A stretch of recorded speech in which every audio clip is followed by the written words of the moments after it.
Foi dono da terra, foi senhor do mundo. Nada lhe faltava Filipe II. Tinha ouro e prata, pedras nunca vistas, safiras, topázios, rubis, ametistas. Tinha tudo, tudo, sem peso nem conta.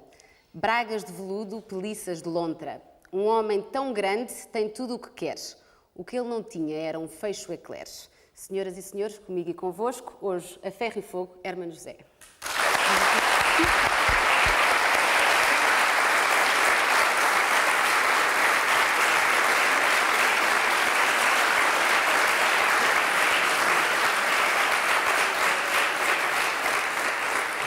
Gostou deste poema de António? Gostei, não tem nada a ver comigo.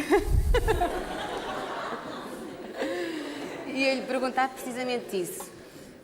Filipe Qual II é o seu fecho eclairs? Filipe II nunca abriu um restaurante. É verdade. Porque senão esses problemas teriam desaparecido. Que é um negócio muito, muito caro. Em termos figurativos, qual é o seu fecho eclair, Hermano? O que é que acha que ainda lhe faz falta? Tenho tantos fechos eclairs. Há um gigantesco fecho eclair que se começa a configurar quando se passa para a segunda metade da vida.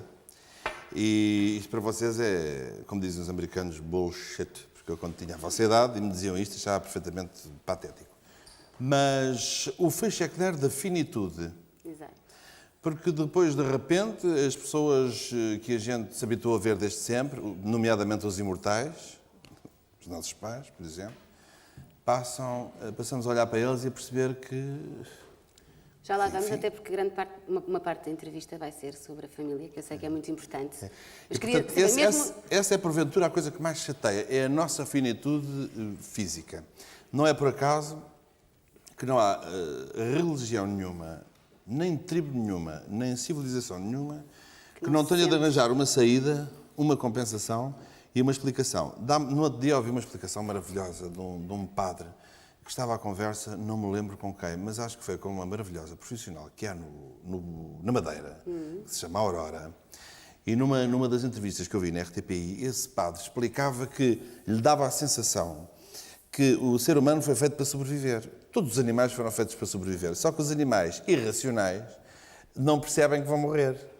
É uma sorte, se calhar. Um cão, antes de ser eutanasiado, eu já, infelizmente, já tive de matar muitos, Não tem a noção que vai morrer. estão radiantes, é-lhes indiferente. E depois olham para a agulha e fazem... Acham que é para comer, acham que é um osso. E, portanto, vão felicíssimos para a morte. Nós, como pensamos demais... E temos a noção. E por instinto somos sobreviventes. E temos a noção que se está a acabar, está a fechar um capítulo, temos de arranjar saídas porque lidamos com isso muito mal. Exato. Sobretudo, há aqui uma injustiça muito grande, que é... Eu tenho o culto da idade. Passo-me com vidas compridas. Fico fascinado a olhar para Manuel de Oliveira a fazer aquele discurso. Fico fascinado, de boca aberta, a olhar para o Fernando Peça. Acho lindo conseguir ter aquela amplitude de vida e pronto, daquela maneira, não é? Porque, enfim, há processos de envelhecimento um bocadinho mais tristes. Veja-se o Ronald Reagan, que tem Alzheimer e que neste momento é um vegetal. Nem sequer se imaginar envelhecer sem ser com dignidade, não é? Eu gostava imenso. Eu acho que é essencial. Senão prefiro não. Pois. E então, quando finalmente uma pessoa tem 90 anos de cultura, de savoir-faire, de elegância, de saber como é que se põe a mesa, como é que se recebe, como é que se é elegante, como é que se é atraente, pelo menos interiormente, acaba.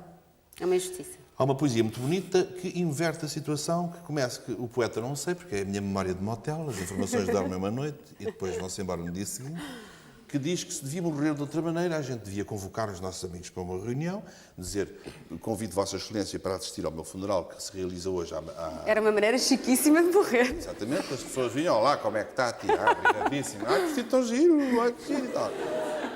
Marcava-se para a meia-noite, quando chegasse à meia-noite, propõe o poeta, a gente acabava em fogo de artifício. Era lindo. Era lindo, portanto era um espetáculo, as pessoas iam radiantes para casa, a memória que ficava era bonita e pronto, e não era um processo doloroso, porque estou convencido que rebentar deve ter a sua piada. Mas como ainda é muito novo, nós vamos lhe propor agora vermos um bocadinho dos vários programas em que o Hermano participou para reavivar a memória às pessoas mais novas. Está bem. Está bem.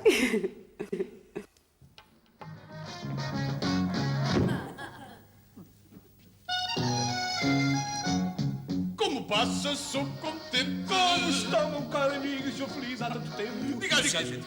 Diga a gente, como vai este país? Ora, este país é facto.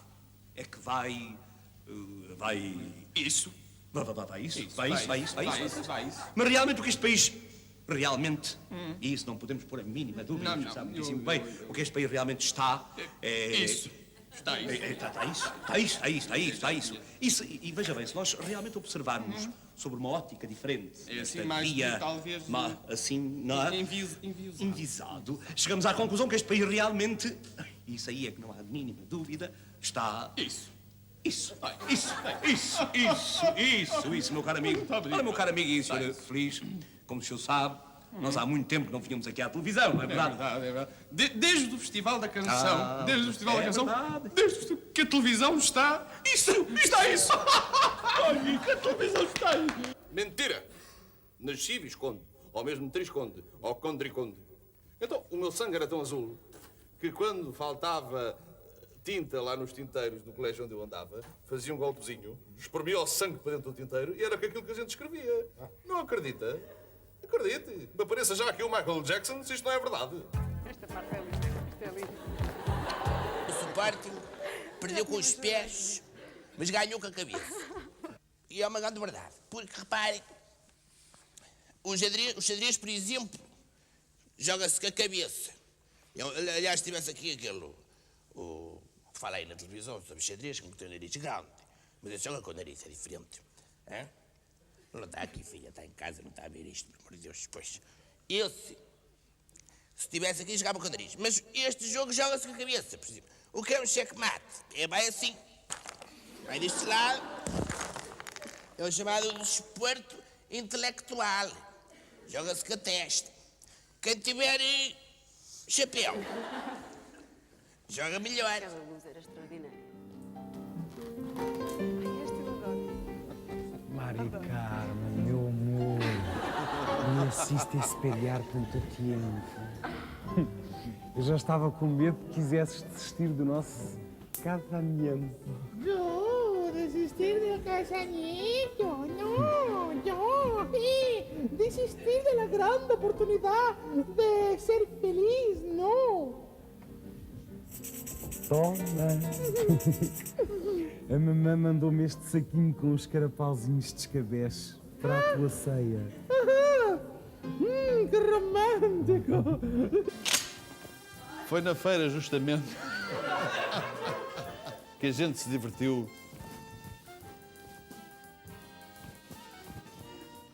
Rui, se puseres a um, ficas com uma perspectiva bonita. Exatamente. Vamos lá ver, atenção. 1, 2, 3, atenção, já está. Foi precisamente na Feira Popular que a gente se distraiu.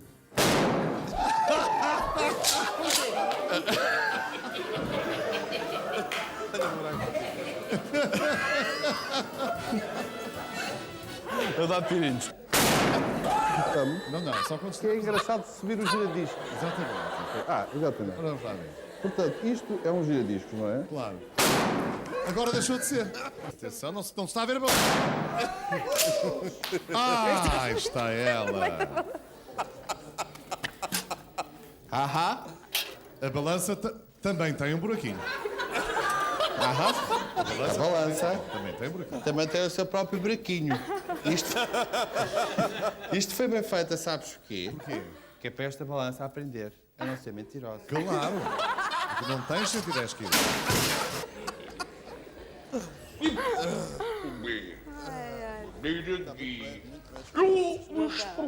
Foi a Joana.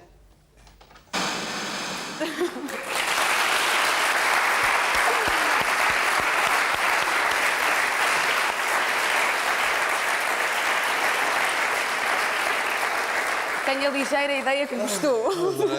Deixa-me dar os parabéns a quem escolheu as imagens, porque foi uma escolha maravilhosa. É mesmo de quem percebe o que é que está a fazer. É de uma pesquisadora muito E boa. não tinha visto aquelas imagens do Feliz e Contente, nunca tinha visto tanto tempo seguido. E já agora deixa-me dizer que a história da espingarda, que eu não sabia. Que grande eu não sabia pontaria. que tinha sido. Não preciso, porque aquilo eram umas balas tão grandes. É uma coisa que eles não estão a usar agora na guerra da Jugoslávia por vergonha. Por vergonha, porque são grandes demais. Não, aquilo realmente, eu lembro que houve uma panela de pressão que entrou por um lado e saiu pelo outro, a bala ficou com um buraco. Quando a segurança... Eu avisei a segurança, olha que eu venho trazer uma espingarda. Eles acharam que era uma pressão de darem. Pronto, que eu fosse fazer umas brincadeiras. Quando de repente começa a dar os tiros, ainda hoje naquele estúdio há paredes buracadas com... Como é que analisa a evolução deste... Sente-se que há uma evolução do Aqui humor? há grandes pulos. Há grandes pulos. Eu comecei... Dá-me a sensação que eu faço tudo. Tenho talento para fazer tudo, mas com uma certa limitação e com grande dificuldade de dar um salto de uma relativa mediocridade para... Por exemplo, músico. Comecei por ser um músico excelente. Toda a gente me adorava e me convidava. Quando foi preciso começar a estudar música para ler e para saltar para o escalão seguinte, não era capaz. Não era capaz, não tinha concentração.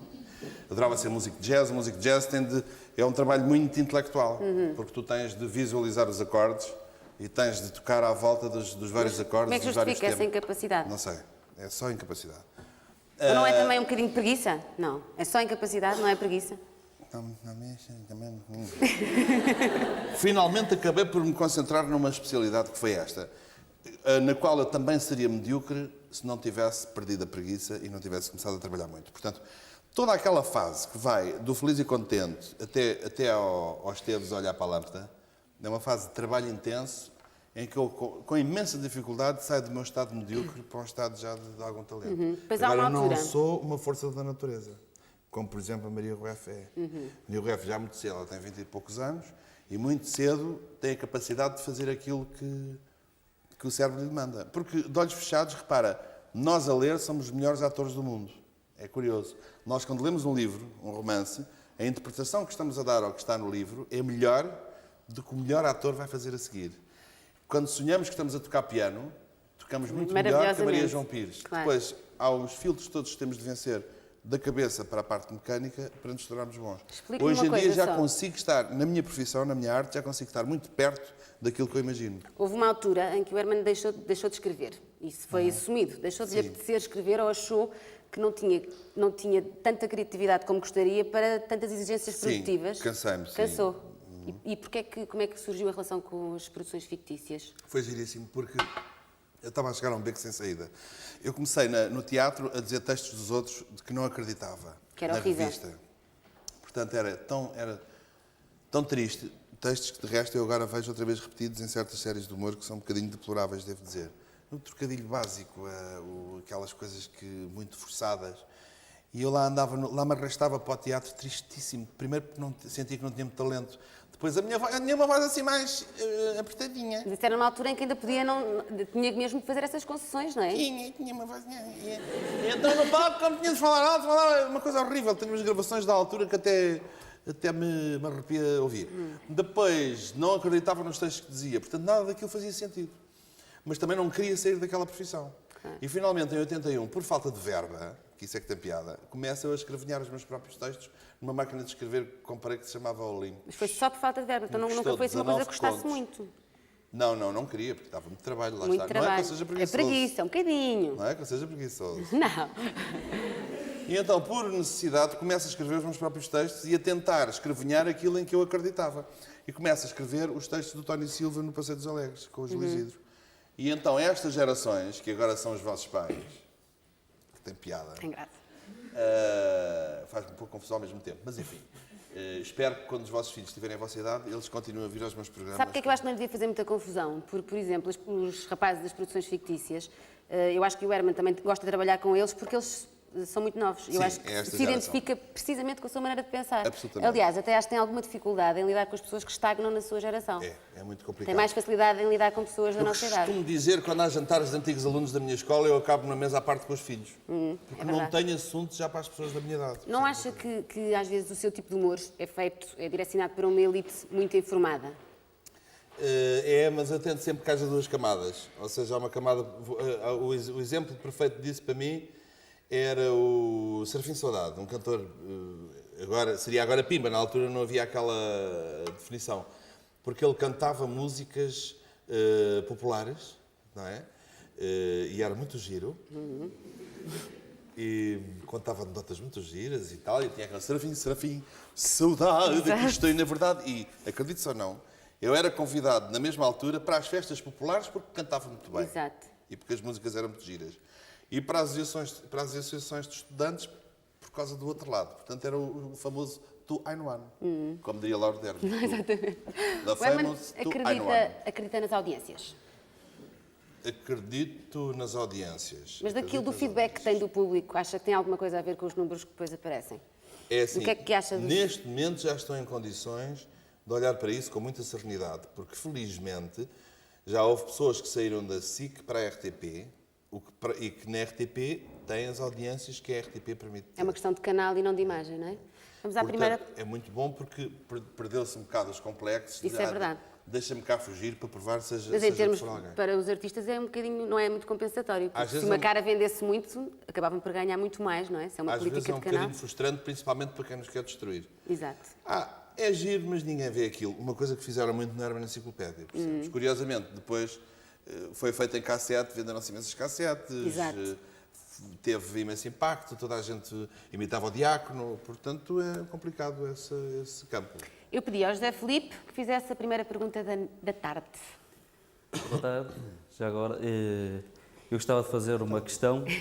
Se houvesse um corte, falta de relacionamento entre a RTP e o Hermano José, aceitaria um convite da SIC para trabalhar? Absolutamente, absolutamente. Essa é uma pergunta muito inteligente porque me permite responder uma questão eterna, que é porque é que eu ainda estou na RTP.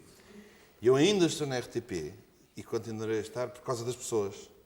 Porque mesmo os que estão lá de passagem me estimam, porque os profissionais de há muitos anos me veem quase como a velha glória da casa, portanto, sinto-me de tal maneira acarinhado. Mas o Herman tem a certeza absoluta, assim, das coisas que sabe, e sabe com certeza muito mais disto do que eu, que a SIC estaria interessada no produto do Herman José? Tenho.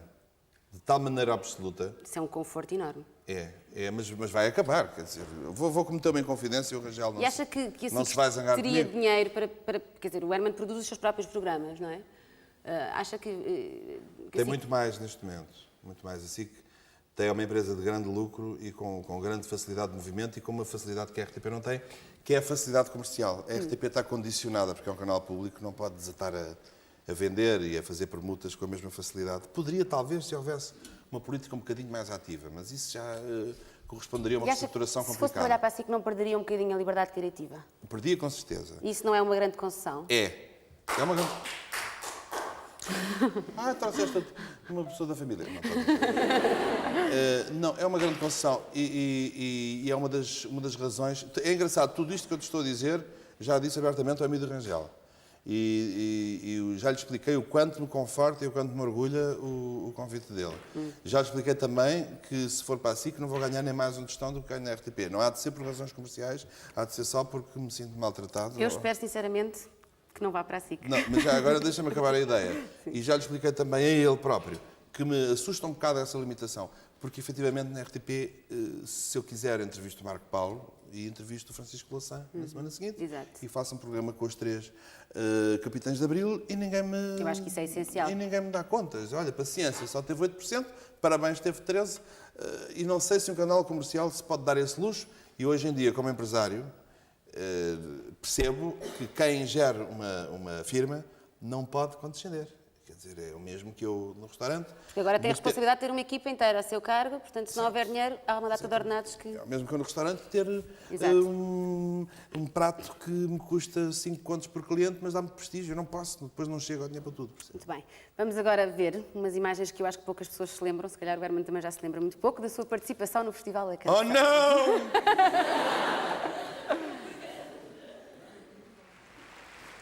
Intérprete Herman José.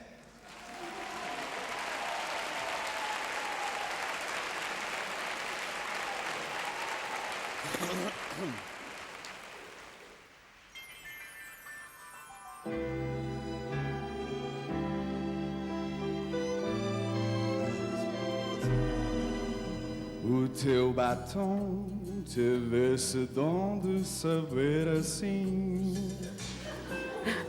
O teu batom, água na boca, chamou por mim. O teu batom teve esse tom de canção de amor. O teu batom deixou na roupa o teu sabor. Acho que já ouvimos um bocadinho, já chega. Podemos passar à segunda pergunta. Não, posso dizer Pode uma coisa? contar, claro. Eu ia dizer uma inconfidência. Sim. Esta foi a vez da minha vida em que eu tive mais pânico. Desde que nasci. A sério? É verdade. O que é que o levou a participar no Festival da Canção? Ainda ontem estive a ver o seu programa e deu a sensação que não achava assim muito prestigiante. Nesta altura ainda era. Ainda era, agora... Tão prestigiante que foi por causa deste Festival da Canção que a Valentina Torres se casou com o Armando Gama. E mudou de nacionalidade e tudo para participar? Não cheguei a mudar, eu não podia ganhar este festival. Eu estava duplamente em pânico. Foi em 83. Não podia ganhar, foi aqui no Porto. Exatamente, no Não Coliseu. podia ganhar o festival porque era alemão. Por outro lado, esta cantiga não estava no meu tom. E eu agora domino a voz de uma maneira que na altura não dominava. Por exemplo, se eu hoje em dia me sentar ao piano e cantar esta cantiga, já a canto bem. Claro. Porque já tenho anos de rotina e sei colocar a voz. Nesta altura, ainda estava à procura. Parecia assim um bocado anti-look. Se calhar agora não faria, com certeza.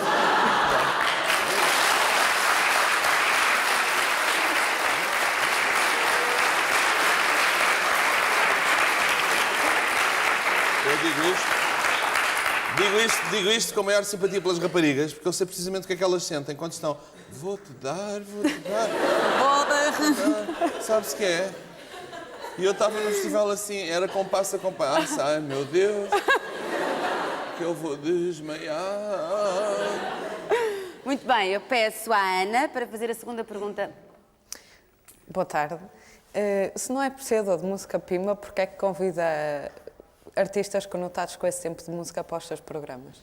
Outra excelente pergunta que me permite fazer um considerando que me parece importante. Para mim, o conceito de pimba... Já sei que não gosta de rótulos, não é? Não gosta do rótulo pimba. Não me importo com rótulos. O conceito de pimba, para mim, é ultrapassado por outro conceito muito mais inteligente, que se chama kitsch, que é uma palavra de origem alemã, que se escreve K-I-T-S-C-H. O kitsch, a arte do kitsch, é muito difícil de definir. É uma coisa que faz muito parte da cultura alemã há muitos séculos. Ou pelo menos há muito tempo. Mas achas que as ágatas e as romanas são kitsch? Vou-vos dar um exemplo.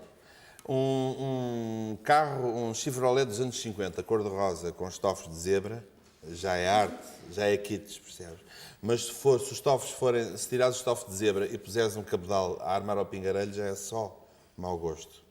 Portanto, para mim, quando eu vejo um artista da área popular, como a Ágata, que aprendeu a cantar, que acredita naquilo que faz, as músicas da Ágata estão bem compostas, aquilo faz sentido musical. Há uma música que é absolutamente extraordinária, que é a que eu mais gosto, que é assim. Maldito amor que me enlouqueces, às vezes parece que fazes bruxedo. Pois é tão forte o sentimento que sinto cá dentro, me dizes com medo. Isto é kitsch. Isto é bom. É kitsch. Agora, uma pessoa que não canta e que vai só cantar uma coisa mal amanhada para vender discos é mau. É mas há uma grande diferença. Esses não vão ao meu programa. Exato, mas há uma diferença. Por exemplo, esses cantores também vão ao Big Show, por exemplo. Que vão, não exatamente. Pronto, mas o Herman não gosta dessa música, ou gosta? Gosto. Gosta? Adoro.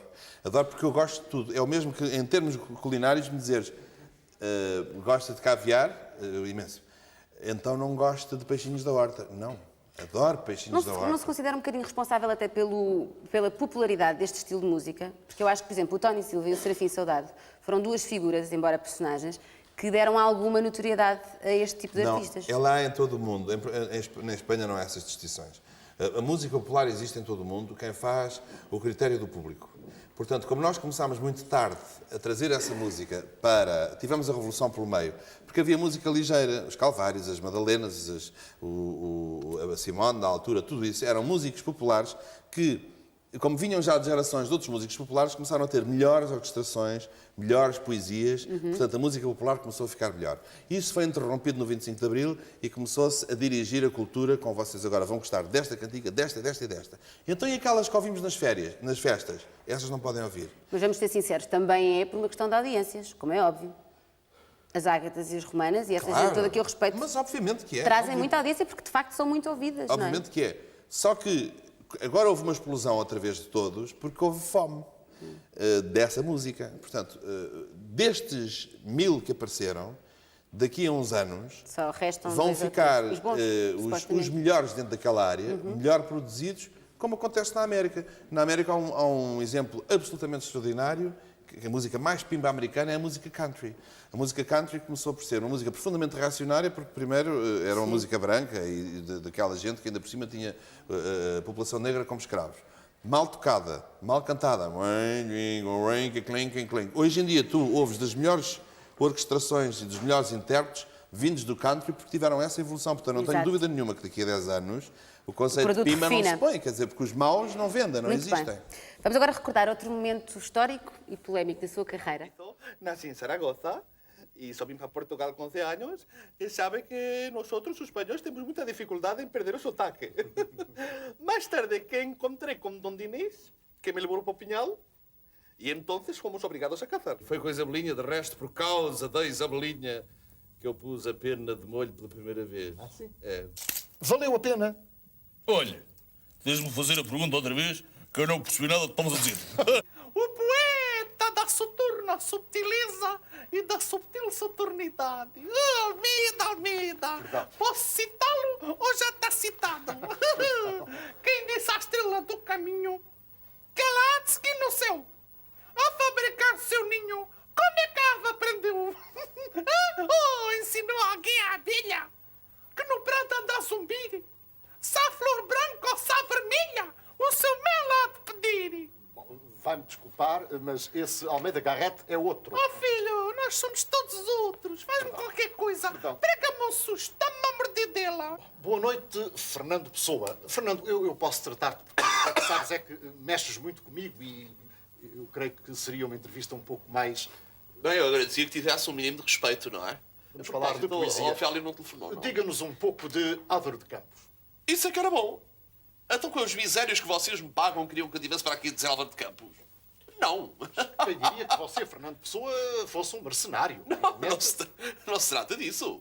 Você, quando contrata um violinista do Gulbenkian, não está à espera que ele traga a orquestra toda atrás. Eu tenho os meus problemas, tenho as minhas despesas. Tenho um grande espetáculo. Tenho uma grande aparelhagem, tenho máquinas de fumo. Tenho meninas a cantar. Tenho uma caminhonete de 7 toneladas. Muito bem. Tenho uma carrinha para o pessoal.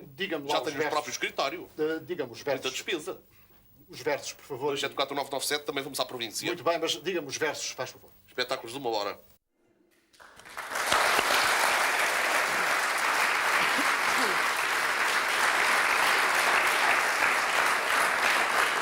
Eu vou esclarecer, estas entrevistas foram retiradas do ar. Eu queria perguntar ao Herman o que é que sentiu neste momento, que eu sei que foi um momento complicado na sua carreira e que não foi É fácil. uma coisa curiosa, porque correspondeu a um período político que foi a primeira maioria absoluta a seguir ao 25 de Abril. E o renascimento de pessoas que, ao abrigo do momento, puderam finalmente voltar a impor alguma ordem. Portanto, as ordens que havia era, vamos calmamente explicar que as coisas também não são bem assim. Mas porquê que acha que ofendeu neste género de trabalho? Era o facto de eu ser muito independente. Sabes qual foi o primeiro sintoma? Havia umas sondagens na altura, havia um programa que fazia sondagens ao número de espectadores. E eu comecei muito timidamente cá por baixo, só havia um canal, obviamente, e um dia aparece este em primeiro lugar, estava a ficar cada vez mais balandreco o programa, e aparece em primeiro lugar, dizia o locutor com muito prazer, o Humor de Perdição com 6 milhões e não sei quantos mil espectadores. E alguém diz ao meu lado, estás lixado. Pois. Porquê? Mas isso é uma coisa, mas não acha que também uma dos privilégios de fazer serviço público, supostamente, isto também é complicado, não é? Se eventualmente as pessoas que estão à frente da televisão achassem que aquilo não poderia ir para o ar, porque eventualmente poderia ferir a dignidade deste e daquele, não acha que isso também pode acontecer? Que é um pode e deve acontecer. E que deve acontecer. Aliás, é a diferença entre o serviço, entre o canal do Estado e as privadas, não é? Absolutamente, e vou dizer uma coisa, eu se dirigisse uma televisão, ia ser duríssimo nesse aspecto. E não ia ter o mínimo de contemplações. Disse, olha, isto não quero, porque não acho bem. Isto acho de mau gosto. Isto corta. Claro. Estes voltam para trás. Portanto, isso acho perfeitamente ilegítimo. O que aconteceu neste caso é que foram inventando, as pessoas da altura, iam inventando argumentos para ver se acabavam rapidamente, fosse o que fosse. E depois pegaram na entrevista histórica da Rainha Santa Isabel, que não tinha mal nenhum, e inventaram que aparecia coisas terríveis e foi por isso que o programa foi cortado. Foi um processo de má-fé, não foi um processo técnico específico. Quais é que são neste momento os limites do seu humor? com o que é que acha que não se pode brincar? Não se pode... é muito difícil estar a definir, porque depende das circunstâncias, não é? Já me afirmou uma vez que custa-lhe um bocadinho brincar com a igreja. Custa, mas se eu tiver um padre à frente inteligente e lhe puser qualquer coisa em causa, ou contar uma anedota, e ele puder a seguir repor a verdade, ou repor a sua convicção, ou fazer um exercício didático àquilo que eu fiz, não é grave. Se calhar, se eu contar isso fora de contexto, pode ser grave. Tudo depende, percebes? O limite tem de ser o limite do bom senso. Há uma definição muito boa, para mim, que é o seguinte. Se tu fizeres cócegas com muita força, as pessoas deixam de rir e passa a ser uma dor. Portanto, tens de ter esse equilíbrio, esse máximo denominador comum do que é fazer cócegas ou do que é magoar. Herman, Deus existe?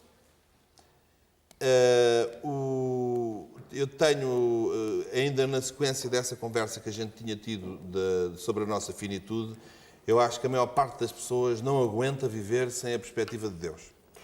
Daquilo que analisei das suas entrevistas, percebi que é uma coisa que ainda não tem muito bem esclarecido na sua cabeça, a relação com Deus, porque numa altura não acreditava, depois houve uma evolução e começou, pelo menos daquilo que eu li, a ter algumas dúvidas. Houve uma altura em que acreditava e agora não sei onde é que estamos. E queria lhe perguntar, acredita em Deus? É católico? Qual é que é a sua posição em relação à Igreja? Não, por acaso a minha posição em relação a Deus não mudou. Ou seja, eu acho que nós somos demasiadamente pequeninos para ter convicções, seja a favor, seja contra, percebes? Somos de tal maneira pequeninos, sabemos de tal maneira pouco, não temos o direito. Eu acho tão grave uma pessoa que diga que não há Deus, somos só isto, quanto outra que seja fundamentalista islâmica e mata a pessoa que esteja ao lado porque é fundamentalista. Portanto, eu acho é que nós não, tanto para um lado como para o outro, temos de manter um bocado... Portanto, é um assunto em que não gosta de assumir uma posição porque não tem a certeza. Isso traz algum conforto, acreditar em Deus. Eu sou levado a acreditar em algumas coisas, que é o Deus escrito... Se calhar o seu Deus não é o da Igreja Católica. Não é forçosamente isso. O Deus escrito é o Deus que as pessoas inventaram e vão retocando ao longo dos anos. A imagem, as fotografias, as histórias, etc. O tal Deus que algumas pessoas acham que é suposto proteger e fazer justiça, também acho que não existe, senão as crianças não morriam de cancro, eu não me contento com esse argumento de o Senhor chamou a criança para junto de si porque ela é muito boazinha, quer dizer, isso não, se houvesse justiça divina, obviamente que as crianças albanesas neste momento não estariam a ser torturadas. Portanto, eu acho que no meio é que está a virtude, ou seja, nós somos pequeninos demais para não haver uma força maior que nos organize. Cada civilização tem a sua definição. Se este programa se passasse na China, a tua pergunta era formulada de outra maneira. E se passasse no Islão, era de outra maneira. E se passasse no Polo Norte ou na Amazónia, era de outra maneira. Portanto, cada civilização arranja a sua imagem, a sua explicação.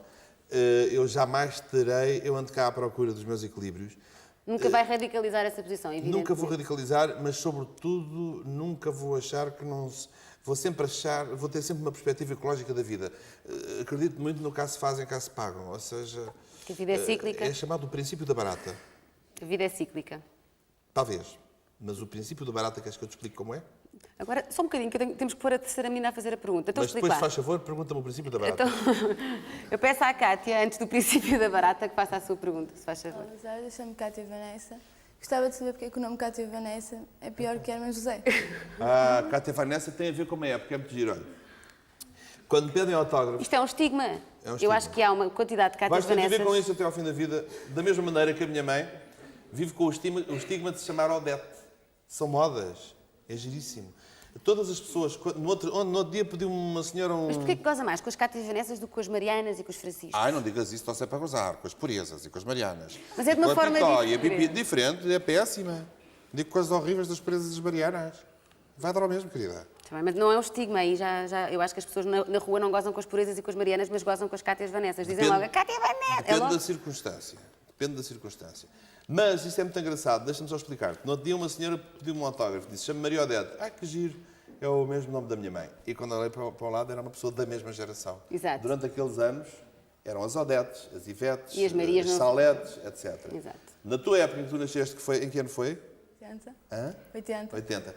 De 75, 76 a 81, 82, Soraias Cristinas, Cátias Vanessas, Ivete Carla, Neide Margarete. Era uma moda, quer dizer... soava bem, Eu agora acho que vocês, era uma vocês moda, vão ter de mas- acordar com isso mas até ao fim da vida. Os nomes também estão muito relacionados com as pessoas, não é? Com as pessoas que os põem. Eu acho Estão também, relacionados. por isso é que eu acho um bocadinho discriminatório, É não é? discriminatório porque, efetivamente, a nível das camadas da burguesia mais alta e mais chique, daquelas que só dão um beijinho e que não usam piugas brancas e tudo isso, que estão sempre atentos às regras, isso não aconteceu. Mas isso é 0,1%. Os pais de Cátia Vanessa fazem parte, é a classe média portuguesa, parte do princípio, que é 80% de Portugal. Herman, antes de irmos para entregá-los, explique-me lá a teoria. O princípio da barata. O princípio da barata. O princípio que, aos 3 anos, eu resolvi ser mau pela primeira vez na vida. Peguei, estava na Marquise, peguei numa barata e comecei. Tirei-lhe uma perninha, depois tirei-lhe outra perninha, depois tirei Mesmo outra, muito mal. E depois, quando tiro a última perninha, pego na coisa com que estava a tirar, que era um prego, e faço assim. E acabo de esmagar a barata. E senti-me perverso pela primeira vez. E depois acabou por pisar a barata. Não! Quando me levanto, o vento ou alguém tinha aberto lentamente a janela da Marquise, que na altura era de ferro, não é de alumínio como agora, e eu enfiei 4 centímetros da janela da Marquise dentro da cabeça. Foi a vingança da barata mesmo. Não foi a vingança da barata, é que com a minha vida é tudo assim. Eu não posso dar ao luxo de ser mau, porque acabo de dar cabo de uma barata e espeta-se uma janela na cabeça. Bom, Portanto, eu sou boa pessoa porque não tenho outra obrigação. Não tenho outro remédio. É com a teoria...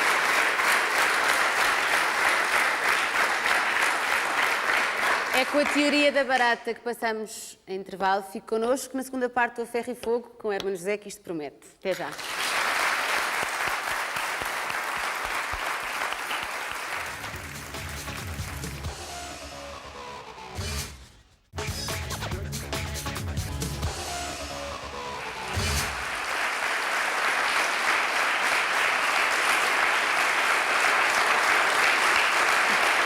Bem-vindos à segunda parte do A Ferro e Fogo. O nosso convidado de hoje é o Herman José. Queria começar por perguntar, nesta segunda parte, se não tem saudades da sua faceta de ator sério, que muito pouca gente conhece. Não? Não, porque não. Lá está outra coisa mais uma coisa que eu não faço bem, que para fazer bem precisava de prática. Isso é o que vamos ver. Vamos mostrar 10 segundinhos do Herman. Numa série que se chama O Homem que Matou o Diabo, Clín Ribeiro. Isto data de 78. Dá licença. Dona Isabel.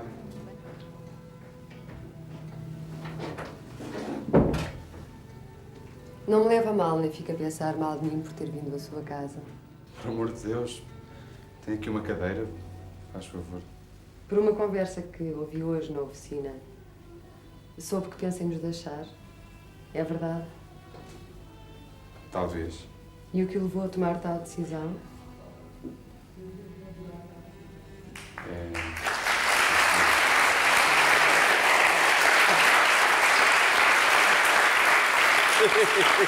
É engraçada a reação destas pessoas. Isto é um papel sério e dramático. Eu tenho imensa pena de não podermos pôr mais tempo, mas seria complicado depois para conversarmos. Que tipo de sentimento é que tem quando vê estas imagens? E não acha estranho que esta gente, mal o Herman começa a falar, desata-se tudo a rir? Nem ouviram? É uma coisa engraçada. Eu adorava ter este filme, por acaso, adorava. Nós arranjamos. Era o máximo, adorava ter esta série. Acha, portanto, que nunca poderia ter a verdade por este filme? Podia, mas nesta altura tinha de tomar a opção. A partir de agora já posso voltar a fazer coisas mais sérias, se quiser, por causa da própria rodagem da vida. E porque sinto que quando começa a falar a sério, as pessoas levam-me a sério. Exato. Eu acho que isso percebe-se muito bem no Herman 99 agora. Eu há 10 anos não podia. E acho que daqui a 10 anos ainda vou poder melhor. Ou seja, eu acho que a partir de quando for um ilustre cinquentão, me posso dar ao luxo de fazer uma outra série assim mais pesada, mais intensa, porque depois a própria vida nos dá esse peso. Muito bem.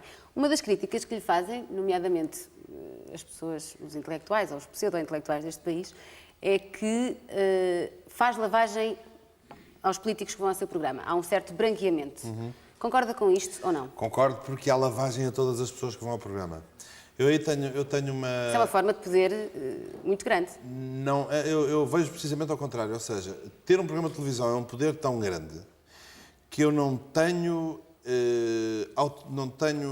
ninguém tem autoridade de pegar naquele poder transitório e eu usá-lo para destruir ou para se impor através da malandrice. Já passou um bocadinho essa fase. Eu acho que houve uma altura em que o Herman era mais irreverente e tinha mais essa necessidade, não de destruir, mas era mais acutilante. E agora passou um bocadinho isso. Talvez, mas com as pessoas não. Ou seja, eu acho que no campo do humor tenho a obrigação de ser acutilante e livre. Mas depois, quando levo lá as pessoas... São seus convidados e, portanto, não os trata mal. São convidados da minha casa e eu tenho a obrigação... Para já só lá vai quem eu quero. Okay. Nunca ninguém é imposto. E depois tenho a obrigação de pegar neles e de tirar deles o que há de melhor. Quando vão lá políticos, obviamente que é isso que acontece, porque eu só os convido porque os respeito. Muito bem. No início da sua carreira era francamente de esquerda.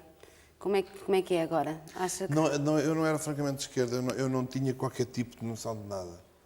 Mas eu cheguei a ler entrevistas suas que dizia, pelo menos, ter a consciência de que se identificava com os valores de esquerda. Mas isso é outra coisa.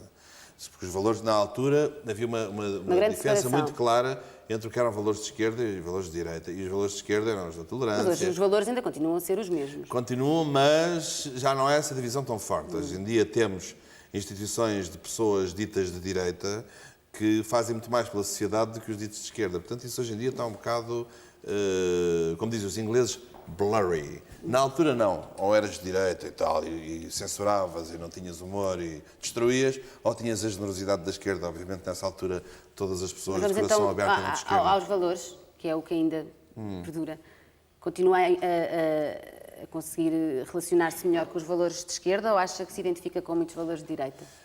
Eu acho que à medida que a gente vai andando para o extremo as coisas começam a piorar. Porque também à esquerda, quando começa a haver grande dirigismo, confunde-se com o dirigismo da direita, é a mesma coisa.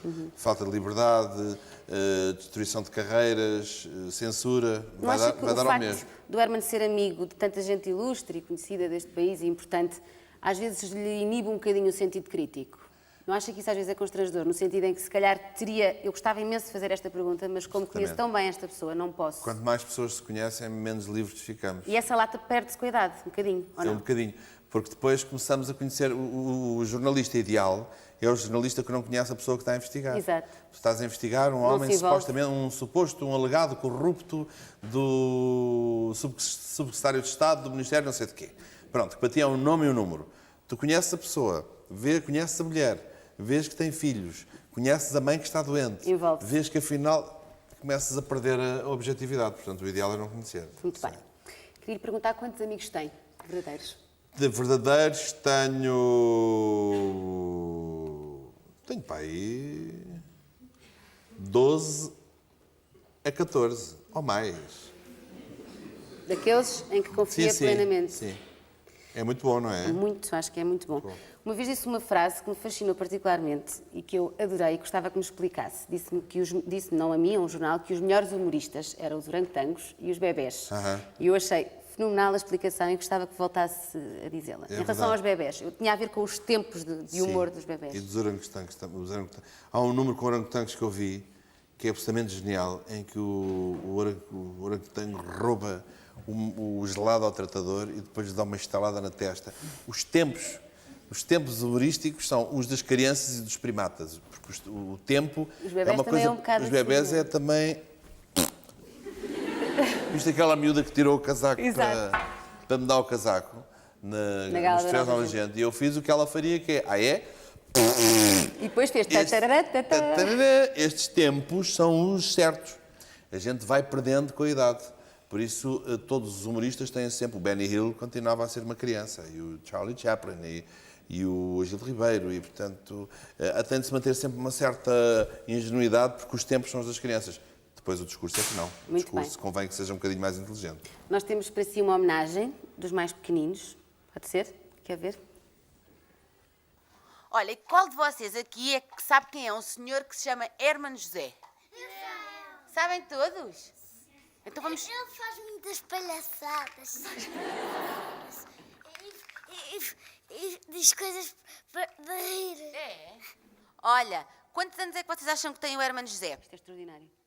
Mais ou menos. Cada um diz um número. Podem dizer o que vos apetecer, que não faz mal. Mais ou menos. 16. 16. 35. Quanto? 35. 35. Não sei. Não sabes? 20. 20. 21. 21. 24. 26. 40. 20. 25. 45. 45? Eu acho que é um pouco magrito. É magrito. Magrito. Gordo. Mas também acho que gordo diz que é gordo. É magro. É magro? É. Magro. Magro. E é bonito ou feio? É, porque é que ele é bonito? Porque ele usa gravata e casaco. É pobre e feio. Bernardo, quantos anos é que tem o Hermano José? Aí. 4, 5, 6. Que é aquele máscara, alentejano com uma máscara preta. Se ele tem inglês. Se ele tem inglês. Se ele gosta de ir para a escola. Eu também tenho. Se ele gosta de ginástica. Se ele gosta de jogar futebol. Os vossos pais costumam ver o Herman? Não? Não? Não. Não?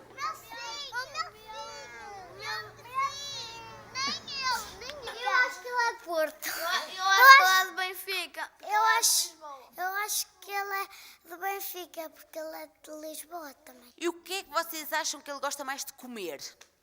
Olha, eu acho que ele gosta de comer polvo. Polvo? Polvo? Hambúrguer. Hambúrguer? E é o peixe. Peixe. E é o frango. Frango. Mais? Batatas fritas. Batatas fritas com carne.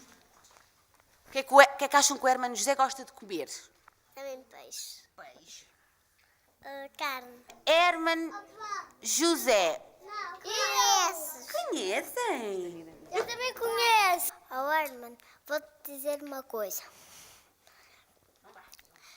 De Timarim, de Dopingué, Cucara, Macara, Títere fue.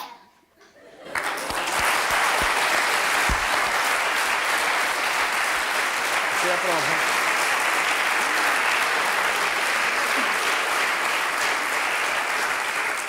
Isto é a prova de que eu te tinha dito. Visto os tempos. Vi. São Estas geniais. crianças têm 4 e 5 anos. Eu queria aproveitar para agradecer ao Jardim dos Pequeninos, que é aqui em Vila Nova de Gaia.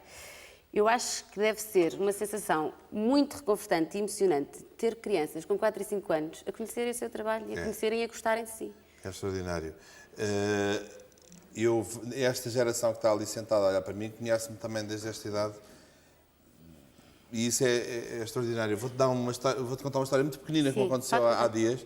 Há um miúdo, lá em Azeitão, há um miúdo deste tamanho que vai lá ao café que não me liga nenhuma. Está-se a borrifar para mim. Eu entro, olá, estás bom? Ele... Não quer francamente saber. Um dia destes entrei e ele estava fascinado a olhar para mim. Disse, olá, estás bom? Quando é que dá outra vez a caveirinha? Porque eu fiz no programa do Duarte Lima aquela história da caveira. Que é extraordinário. Fiz de ventríloco com uma caveira. Oh, minha caveirinha. Oh, minha caveirona. Olá. Olá. O gajo ficou de tal maneira fascinado que mudou completamente a atitude em relação a mim. Ficou... O tempo Ficou todo a pensar, fascinado a olhar. finalmente fez E só alguma me coisa que eu perguntava, gosto. Quando é que volta a caveirinha? Para ele a caveirinha tem vida própria, não é? Claro. Portanto, esse fenómeno é muito giro, muito giro. Hermano, fala um bocadinho dos seus pais. Eu costumo, nas entrevistas que li suas, é uma coisa que eu acho muito comovente, é que diz que uma das razões por que se considera ser feliz é eles ainda existirem. Sim. Isto é verdade. É engraçado, a minha relação com os pais não foi pacífica sempre. Porque, ao princípio, eu era filho único, eles eram a força dominadora e, portanto, aquilo às tantas, tive de ter ali o meu próprio 25 de Abril. Uhum. Saí de casa, deixei crescer os cabelos. Deu um grito de Ipiranga. Fui para Londres. Sabes quanto é que custava uma ida a Londres uma semana? Pela agência abriu uma semana. 3 contos, 330. Era imenso dinheiro. Com hotel e tudo. Mas isso era Eu fui imenso para dinheiro. Londres, trouxe uns jeans que tinham umas coisas estampadas no rabo, cabelos compridos até aqui, socas altas, e fui viver sozinho. Tinha uma namorada giríssima na altura que se chamava Rosa Paula, alugámos um andar no prédio onde mora a Simone de Oliveira ainda. E fiz o meu próprio 25 de Abril e o que eu senti na altura é nunca mais vos quer ver. Mas nunca mais. Mas acho que toda a gente passa por uma fase assim, não é? Faz parte. Telefonava de vez em quando, a minha mãe, coitadinha, com desgosto, chorava. Depois passa essa fase e, felizmente, rapidamente veio a fase do reencontro, que tem sido lindíssima até hoje. Claro. O que é que acha que eles lhe ensinaram de mais importante, que agora já consegue reconhecer? A disciplina do dia-a-dia é muito importante. Os pequenos pormenores todos configuram-nos. Portanto, pequenas coisas que são... Eu hoje em dia tenho amigas minhas com filhos e eu, sempre que posso, estou em cima das crianças a pôr os meus valores. Não custa nada ensinar o miúdo a deixar passar uma senhora primeiro, a ser educada, a levantar-se quando as senhoras se levantam, a ter algum comportamento à mesa. E valores mais emocionais? Os valores emocionais, todos os normais, ou seja, todos não, nenhum em especial. Eu, por exemplo, devo dizer que, antes pelo contrário, o facto de ser filho único torna-nos uns egoístas absolutamente horríveis. Portanto, isso, às vezes, a culpa não é deles, mas andava tudo à volta do menino. O menino tossiu, o menino bolsou, claro. O menino deu um pum. E às tantas, parece que a vida gira à volta do menino e nós, se não formos nós a tirar-nos do epicentro, ficamos um nojo de umas pessoas. Parece que cada vez mais tem-se necessidade de lhes prestar homenagem. Eu isso também percebo perfeitamente. Não acha que se um dia, quando os seus pais não estiverem cá, que o seu humor pode ser alterado? Acha que vai começar a ver o humor de outra maneira? Não, porque o meu pai lida com uma doença há muito tempo, de coração, e, portanto, a ideia da perda está sempre presente. Ou seja, eu não sou filho de pais de 40, 50 anos que acabam num desastre, num acidente de automóvel. Há um tempo de preparação, há um processo de amadurecimento e, sobretudo, a nossa profissão é tão importante, ou seja, neste momento específico, dependem de eu trabalhar 150 pessoas. Portanto, eu não posso dar-me ao luxo de estar triste ou contente. Eu tenho a de fazer... eu acho isso uma noção tão difícil. Mas acontece normalmente. Mas isso é de uma frieza inacreditável. Não é? É assim. Tu podes estar perfeitamente deprimido, pode acontecer a pior coisa do mundo. Tens de fazer... There's no business like show business. Mas isso é angustiante, não é? Não, é assim. É normalíssimo. Não o fragiliza a ideia de ficar São sem compartimentos completamente estanques. Dr. Jekyll e Mr. Hyde. A gente bebe a poção e transforma-se no monstro. Muito bem. E, portanto, as coisas não são ligadas. Então, chega a estar doente. Aqueles espetáculos que tenho mesmo a fazer. Eu, quando fico doente, fico muito, como a maior parte dos homens. Ficando, e atendo o telefone assim, mas o que é que tens? Estou muito mal. Um dia tinha uma amiga minha que fiz uma partida tão gira, estava na banheira. Isto é a primeira vez que vou contar em televisão. É um inédito. Estava na banheira e disse, ela era amorosa, chamava-se Graça. Disse, Graça, vai-me buscar uma garrafa de água de luz vazia. E ela, coitadinha, foi a correr. Eu peguei na garrafa, fiz xixi lá para dentro. Toma. Mas é para análise. Não me apeteceu levantar para fazer xixi.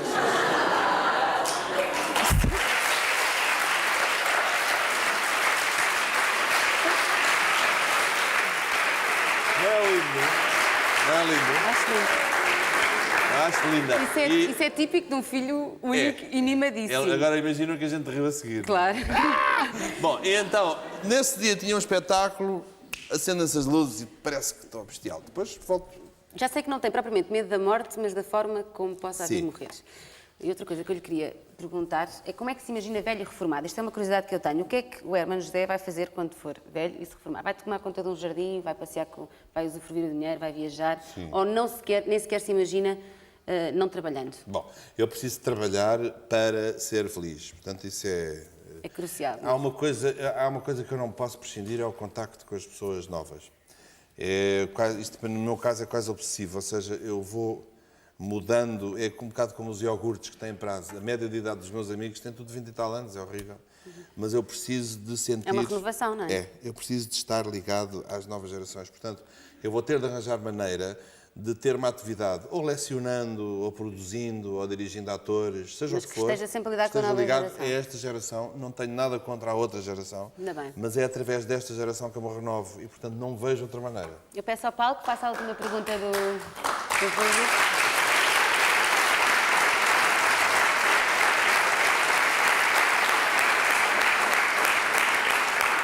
Paulo.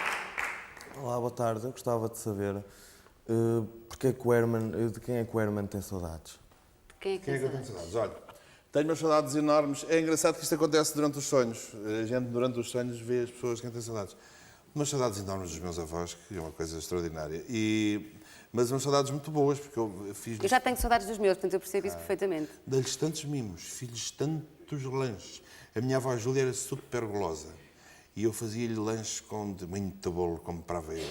E ela aquilo limpava os bolinhos e não ficava nada. E até tampas, de um dia ia-me comendo a tampa de um açucareiro. E dizia, avó Júlia, não me coma a tampa que esse serviço é caríssimo. E dizia ao meu pai, deixa comer, deixa comer. E tinha uma avó espanhola também extraordinária. Tive um avô que só conheci até aos 8 anos. Tenho imensas saudades deles. Tenho imensas saudades de gente da profissão que se foi embora. Talvez a mais marcante que me lembro assim do passado é o Carlos Paião, morreu muito cedo, trabalhou muito comigo, devo-lhe imensos êxitos e era muito criança também. O que é que o faz emocionar-se? O sofrimento de terceiros mata-me. Ou seja, tu estás mal, vamos supor, estás com um gravíssimo problema, ou porque sofreste um acidente, ou porque tens uma doença. Ok, eu estou ao pé de ti, não me emociona, ajudo-te, conforto, tudo depois... bem. Olho para trás, vejo a tua mãe e o teu pai Acabou. a sofrer, morro. Tem a noção que vai fazer parte da história, que há poucas pessoas, eu ainda não acho que há muito pouca gente que eu tenha entrevistado que se tenha precisa noção, esta pessoa vai fazer parte da história, vai entrar nos livros, vai ter o nome de uma rua, o nome de um jardim, provavelmente, vai criar uma escola, vai-se falar dele durante muito tempo. Essa noção, como é que lida com isso? Não tenho ainda, mas adorava ter, mas não tenho ainda. O meu modelo é sempre a Amália Rodrigues. Eu lembro que um dia eu vinha fazer espetáculos muito para o Porto, para o Norte, e parava sempre em Pombal, nas bombas, antes de haver autoestrada. E entravam nas bombas todas as vedetas que tu podes imaginar. O Rolsonado, o Nicolau, tudo o que havia de melhor entrava. Mas só havia verdadeira comoção quando chegava a Amália. É verdadeira. Chegava um bocadinho de história, percebes? E aquilo, uns levantavam-se logo e ficava tudo. E ela não... Ela sempre...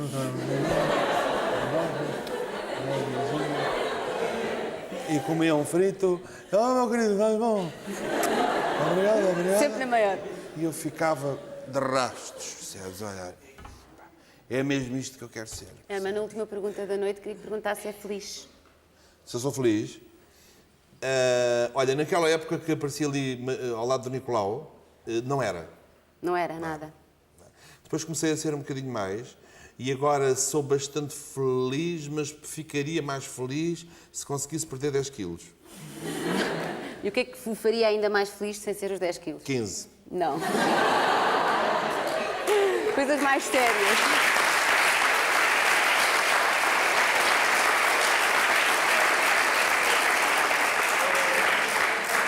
Sem ser os 10 quilos aos 15 ou aos 20, Sim. e em termos mais emocionais, acha que tem todas as... pode-se considerar uma pessoa feliz, não precisa de nada, não tem... Eu vou dizer uma coisa horrível, mas é realmente o que eu sinto. Eu acho que estou no auge da minha vida neste momento. Neste momento está tudo bem. A partir de agora vai tudo começar a piorar um bocadinho.